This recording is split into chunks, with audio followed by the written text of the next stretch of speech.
Bwana, tupo na Tajiri Hamisi. Tajiri vipi? Poa ndugu yangu. Uko poa? Uko poa. Unajua unatembea huko umekaa ujue. Sinaondakiwa ndugu yangu. Unatakiwa? Yeye unaendesha gari utakotembea umesimama ndugu yangu. Ndio.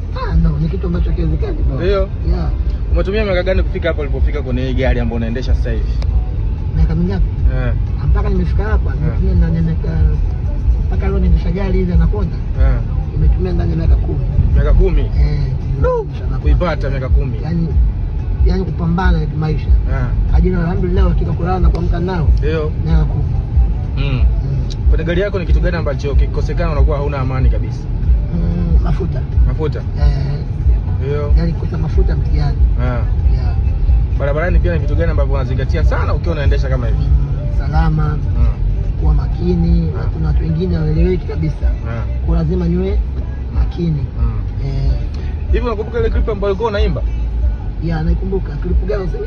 Ile ulikuwa unaimba unasema unatamani kuwa mweupe, mpaka umekuwa mweupe. Ile inasemekana alikurekodi Rayvanny. Ilikuwaje? Tukumbushe kidogo. Rayvanny ndo alinirekodi. Kama mapenzi ndio basi. Kama mapenzi ndio basi. Basi. Mapenzi alifanya kwa mweupe. Mpaka alikuwa mweupe? Sio mchezo. Sio mchezo. Unamwambia nini yule kijana ambaye anatamani siku moja awe kama wewe? Umeminspire sana ulipotoka mpaka hapo ulipofika.